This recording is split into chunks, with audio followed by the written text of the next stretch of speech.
Good morning and welcome to your newspaper review on Idea Television. I am Jacobs Deborah. It's a beautiful morning and we have our able lawyer, Barrister Damisi, in the building today. Welcome very much, sir. Thank you. Thank you for having me. My pleasure being here. Yeah. I must say today is quite cold, yes, and chilly. Yes. But I hope you did well. You're okay. I heard you were not feeling fine. Hope you're fine now. Yes, I'm better now. Thank you very much. Thank you very much for joining us. Now we'll be diving into different newspaper top stories as well as headlines hitting the globe and hitting Nigerian lips. And the first newspaper we'll be looking at is the Tribune front page newspaper, where we see the Attorney General Fagbemi office denies government stake in First Headco PLC, calls Thursday arise and reports malicious. If you look beneath it, the big headline, we see that confusion persists over APC NEC meeting. That story can be found in page 3 of that newspaper. And in page 5, we see that Osun PDP leaders endorse Tinubu Adeleke for the second time. And in health, we have owning a smartphone before age 13 linked to poor mental health. That story can be found in page 5. And in page 7, we see that Africa losing 90 billion naira dollars annually to imported substandard fuel, Dangote laments. And we also see in page 6 that external reverse hit $40.1 billion in July, even as CBN governors lament as Apex banks maintain lending rate to 27.5%. And beneath it in page 15, we see that the federal government issues a fresh flood alert for 28 states.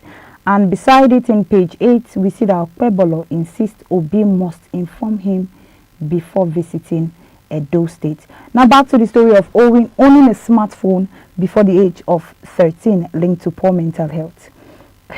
This is quite funny because I think we say that we're walking into a technological world, and at this point, there are children that in fact, I think the small children, the ones of 5 years, 6 years, you see them owning an iPad for just gaming and all of that. And we have seen that the health medical team has actually related it to poor mental health. What do you have to say to this?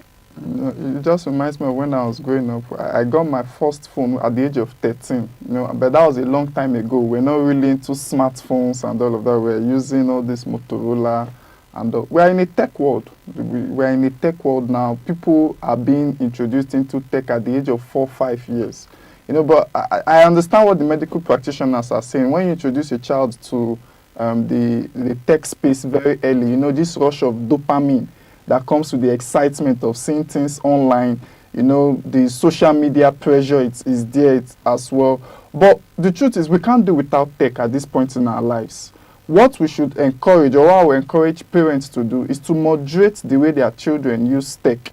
Some parents have actually said to themselves that I won't allow my children to use any smartphone or any device till they are 10, 11, 12, 13 years old, which is fine.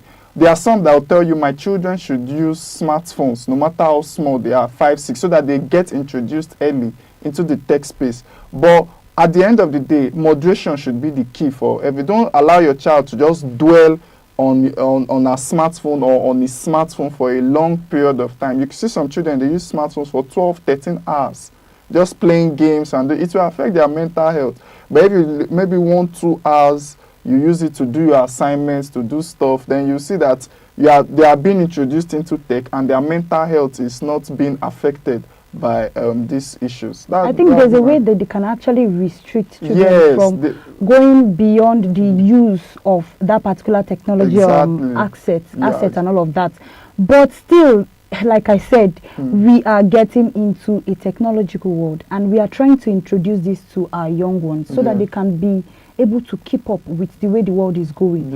And if we're introducing it to our young ones, how do you think that tech companies can actually help create better space for these younger ones, different from the older ones? You see, so some of the tech companies, what they actually do, they produce icons or what will I say now, programs that are mainly for children's benefit. You see some of these tech companies, like even some tech products, they just have facilities, or I mean, it's just catered to for children's use. You know, and they also provide you restricted. You see on the restrictions, so that when, for example, if you are away from home and your child is the only one at home, you can monitor what the child is watching.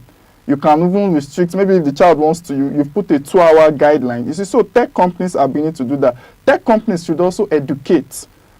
Just like alcohol now. You know, before someone drinks alcohol, they'll say not for users under the age of 18. You get, so tech companies can also develop something like that to also assist and inform, educate the audience that, look, this product is not to be used for a long period of time. You know, something just to advise and help the children, so that the mental health of children is not being damaged and destroyed. But basically, I feel like the major responsibility as regards smartphones is on the parents. Yes. On the parents. Parents need to monitor usage of tech gadgets on their children, the way they use their smartphones, and also that at the end of the day, it's the parents that might even be more disadvantaged if their children's mental health is damaged. Yeah. Yes, thank you very much, Sal, for that expansion. We'll be moving to the next newspaper front page, and it's my favorite. Nigeria over against South Africa. 2-1. If I was so happy when I heard it yesterday. I think it was yesterday, one of the news that I heard that WAFCONs, they were boasting that the end of WAFCONs was going to be the South Africans also. One of the women football team, the end of them were going to be going against the South Africans. And it was very funny to now hear that our able men went against South Africa, and they actually conquered. Yes. It was a tough battle. I hope you watched the ball. Yes, I watched it, and it was an amazing battle. I was thinking we were going to win 2-0, 3-0 based on the antecedent of what we played against Zambia and what we did in the group stage, having not conceded and been on superb form. You know, like I was saying, I said we have the best team in this tournament. You know, and we've been 9-time champions. We are going for what we call Mission X. But the South Africans have also improved over time in women's football. I mean, they've done tremendous job. You have to give kudos to the South Africans. They've built a solid team over the years. They've seen Nigeria dominate. They said to themselves, let us see how we can rival Nigeria, you know. And when the time came for that match, I was like, we had a very impressive first half. You know, we dominated play. We could have been up 2-3 goals. The keeper did a lovely job. When that penalty came, I was so excited. We scored via penalty. But when the second half started, I was a bit worried because we lost hold of the midfield.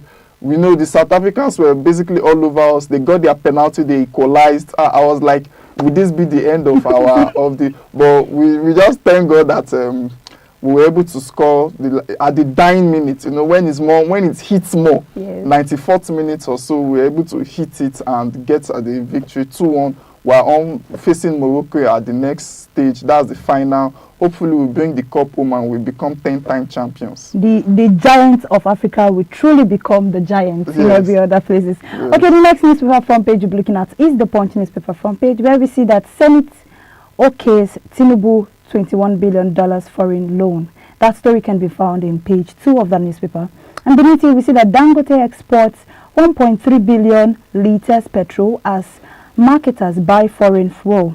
That story can be found in page 29. And in page 2, which is also the big headline, we see that APC may pick Ganduje's successor at a makeover or break NEC meeting. And beneath it, we see that Israel protests in Tel Aviv over Gaza food shortage. And beneath it also, we see that article warns as Okpebolo Wike insists on Obi visit clearance. And beside it also in page 3, we see that Natasha heads to court after Senate blockage. Also in page 7, we see that ADC boils over Tinubu endorsement by Adeleke Oyinola. And going back to the story of Dangote exporting 1.3 billion liters of petrol as marketers buy foreign fuel in page 29 of that newspaper. I must say, I think at this point, a lot of lamenting have been coming from Dangote when it comes to fuel refinery and fuel buying and selling. In fact, I think he's even majorly posing at that point to be able to help us reduce the way we actually import fuel and the costs at which we buy fuel. And I think that is actually the main issue, one of the major issues that is actually surfacing in Nigeria today, where we see that car drivers are complaining of fuel prices, and people are complaining that it's affecting food as well as transportation, as well as house and every other thing. What do you think? You know, so one of the things that has bothered me of recent is how can we get Nigeria working, especially in terms of our imports and exports. You know, for a nation that produces oil and that exports oil in its raw form, we should be able to have refineries to be able to refine this crude oil and sell to our people at a cheap rate. And so when Dangote is complaining that our exports are very, our importation of this refined is more than it becomes a challenge. And like I said, businessmen, I said in one of our reviews, I said businessmen they are the people that drive economic growth of a country, especially for a country that wants to practice capitalism or a mixed economy like ours, where we practice both capitalism and socialism. You have to give businessmen the enabling environment. So the government needs to find a way to step in and help the likes of Dangote, help the likes of the marketers themselves, the oil marketers, all of them, so that they can be able to find a means by which our importation of these refined products is limited. Yeah, Dangote refinery is here now. Assist him, enhance him, so that we are buying fuel at 900 and something, 800 and something. That's too high for a nation as poor as Nigeria.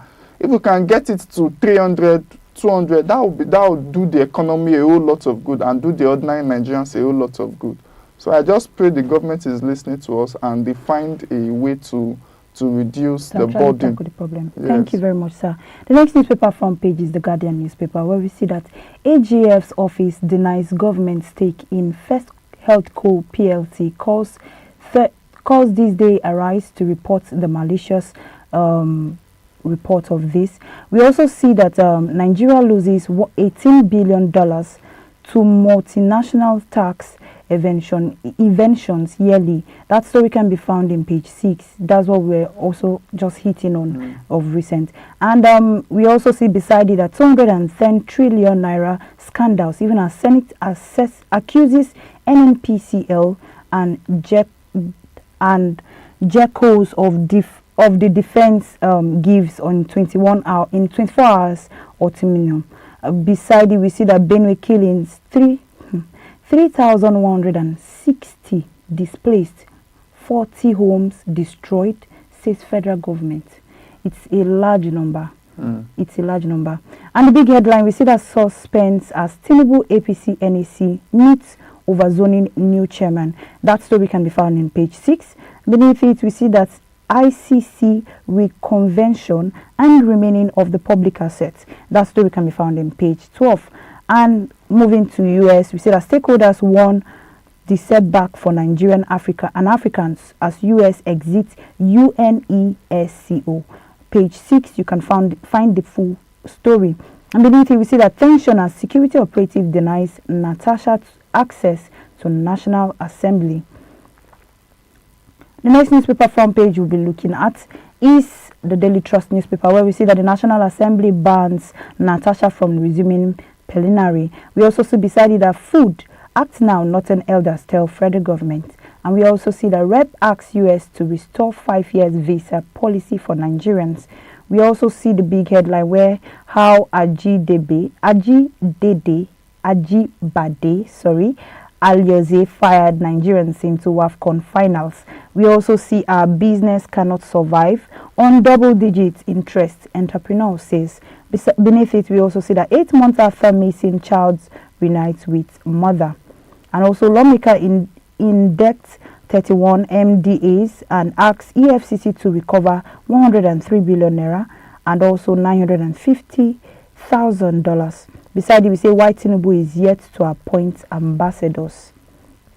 The next story, front page we'll be looking at is the Daily Independent newspaper front page, where we see we are working on full implementation of the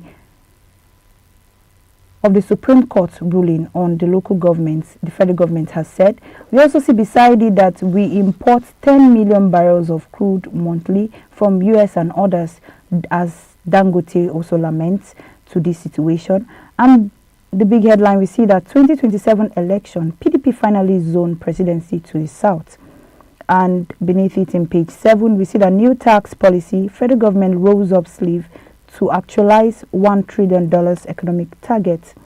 We also see that SECI's $500 billion windfall from the commodities exchange warehousing reforms. That story can be found in page 6 of that newspaper. And in page 6 also we see that Northern Elders warn of flood disaster, 6 federal government's intervention. And in page 7 we see that Rep 6 clearer court judgment over Natasha legal standoff. I think this Natasha story has lasted for me, I feel like it has lasted for too long. At this point, I think we're even tired of hearing her. She has been pleading to go back. She has done everything they've said. Yeah.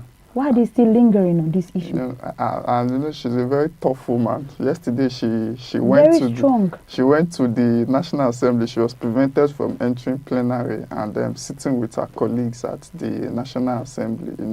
And I was joking with my friends yesterday. I said it looks like the Senate President, Senator Apabi, doesn't know that Natasha is a very strong woman. And for someone that has gone against a sitting governor in the person of Governor Yahaya Bello.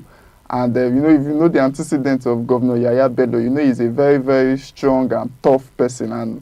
And Senator Natasha went against him, and she went against him, did all she could, and she still won her constituency. So it's a tough battle between the Senate President and Senator Natasha. But I just want to say, like I've always said in previous reviews that we are doing, let justice be done, and more importantly, let justice be seen to be done, which is the most important thing. Is Natasha, as a senator, is she being treated fairly? Was she given fair hearing? And that's what the Senate, the National Assembly, the Senate should be looking at. Are we treating her fairly? Has she been given fair hearing? You are accused of doing something, of going against your rules. But she went against your rules, yes. But did you give her fair hearing? Did you treat her fairly? Now she has even gone to court. She has gotten a court judgment. You are appealing, yes, good and fine. So before the appeal, she's saying, I want to come and sit. You are saying, no, you are not giving her a chance. And it's now like, it's, just based on, it's not like you are witch hunting her, for standing up to the Senate President. And that's what Nigerians will begin to see, that this is what the Senate President is doing. This is what the Senate is trying to do. You are trying to witch hunt this woman. We are beginning to even think it's beyond the normal fights that we're seeing that is surfacing. Yes. That they have something behind the curtain that we are not. Yes, and that's what Nigerian citizens are beginning to see, and it tarnishes the image of the Senate and the image of the Senate President. Yeah. Also, we see that 8 bank meets recapitalization requirements, says CBN. And the next newspaper front page we'll be looking at is the Daily Times newspaper, where we see that Tinubu Ojulari is not bigger than NAS, says the Senate. That story can be found in page 2. And in the upper part of that headline, we see that in page 12 that we are rebasing GDP. The rebasing GDP is mere economic cosmetics, says ADC and Islam's the federal government. We also see that Koti denies entrance to is denied entrance to the National Assembly. And beside it, we see that Tinubu $21 billion foreign loan plans to approve by Senate. We also see that NIMET seeks the adornment of the establishment of Act. We also see that Southeast rips off 2 additional seats. Okay. The next newspaper front page we'll be looking at is the Blueprint newspaper front page, where we see that Natasha supporters in face-off with the National Assembly security panels. We also see that WAFCON Super Falcons edge out South Africans qualified for finals. We see that Nigerian meets 250% increase in poultry meat and 77% milk to meet project 400 population 2025. We'll be going on a short break. When we come back, we'll continue with our story.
Welcome back if you're just joining us. This is your newspaper review on Idea Television. Before we went on a break, we were looking at the front page of the Blueprint newspaper, where we also see that Africa losing $90 billion annually to imported substandard fuel, Dangote says.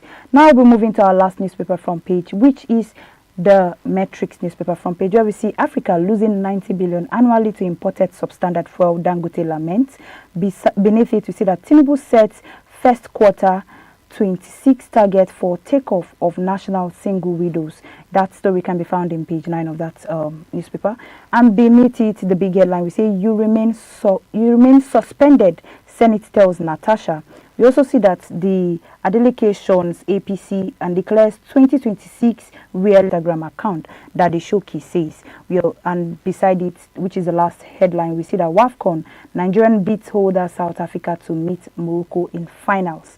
Now we'll be pushing into our tech news, where we see that Amazon to buy setup focused on AI wearables. We see that Amazon has agreed to acquire San Francisco-based Setup B, known as its $50 AI-powered bracelets that listens and also transcribes conversations. This wearable device can generate summaries, to-do lists, and other tasks captured in audio. The acquisitions was confirmed by both Amazon and B CEO Maria de Lourdes Zello. We also see that through the financial terms of the deal, it remains unclosed, and the deal has not been yet closed by these two parties. We see that B's bracelet is designed to automatically transcribe conversations, but Amazon says the user will have to option it to mute if it's private, if the conversation is targeted to be private. We also imagine a world with AI truly personalizing people's conversations into written form, and also in a way that it can be actually actualized into a bracelet. This is a big move by Amazon. I think, like we said, offset, everybody is quickly running into the tech space. Yeah. And I think we're also saying it on Monday during the Zoom meeting that tech is hitting every area, every sector, every confine. The food industry, the tech, even the tech industry itself, politics itself. Tech is going everywhere. It's becoming more personalized now. Imagine having a bracelet that listens to our conversations, then transcribes it to your phone. That's what the B product. That's what the B product is about. You know, as you are talking, it's getting feedback on its bracelet, and it's being transcribed to your phone, so you can read your conversations with someone. So it does to show you the level AI is going to in this world, in the world that we are today. And so every individual wants to plug in. So if individuals want to plug into tech, then companies too will begin to want to plug into tech. And that's why you see Amazon, they say they're looking to acquire this product so that they can use it to enhance their services to the individual. So getting this product is a big one for Amazon. It's going to improve their portfolio. You know, they have competition too with other tech giants in the world, with Microsoft, Oracle. Their competition is a mass, and them coming into the tech space and saying, look, let's get this product and see how we can also use it to improve services that we render to our users or our individuals is a good one. I'm just waiting for when the product will be launched in Nigeria so that I can see if I can get one. I can just be talking with you now and I'm transcribing all what we are saying. So it will be easy to catch a liar. So when you say, I didn't say this, I'll say, see, this thing has transcribed it. So it's a good product, but also, you know, we're also talking about data privacy, data sensitivity, and all of that. I hope there are also measures being put in place for that as well, so that we don't encroach and go beyond what we are supposed to use tech for, which is for the benefit and the advantage of people at large. Yes. Yeah, thank you very much. The last AI story we'll be looking at is OpenAI Oracle deepens AI data centers push with 4.5 gigawatts as Stargate expansion. We have that July, the routers OpenAI to Oracle have announced the plan to develop an additional 4.5 gigawatts of data to center capacity in a move to bolster the United States dominance in global artificial intelligence race. We have the expansion deepens in their exciting partnership and also include ambitious Stargate initiatives, a $500,000 billion project aiming to deliver 10 gigawatts of AI infrastructure. We have that the latest development did not specify where the new data centers and will be located or where it's located on how it will be funded. However, it reinforces ongoing efforts by OpenAI, Microsoft, and others investment heavily in high performance and infrastructure. And it's needed to run generatives, AI tools like ChatGPT and the Copilot and also the others alike, which demanded vast computing sources. We have that AI is really growing. AI is growing a lot. Yes, it's growing massively. And like we were saying on Monday when we were reviewing, MTN built a data center in Nigeria. And you can see that abroad too, over in the Western world, they're also building data centers, building great data centers to help their people improve more research. We are talking about, is it 10 gigawatts that was, and that is really massive. Actually, it's a massive one. That's really massive. So my encouragement would just be for we individuals, let us begin to plug into this AI drive. It's better that we start as a nation too in Nigeria. Let us begin to plug into this AI drive. Let us not fold our hands and watch other people. And I thank God for MTN, what they did, like we said on Monday, what MTN did in building a data center for us here too in Nigeria, so that we are not left behind. The world is going to be, the way I look at it, in the next 15 years, almost everything will be AI driven. Almost everything will be AI driven. Everything will be enhanced by AI. So we don't want to play catch up. Africa, Nigeria, we've always been playing catch up. Let's copy these people, these Westerners. Let's see how our own tech giants as well, like what MTN did, let them begin to build data centers as well. Let them get infrastructure in place so that the AI in Nigeria we are not playing catch up with the rest of the world. Yes. Finally, we've come to a close of our newspaper review on Idea Television. We looked at different newspaper front page headlines. Do well to go through them.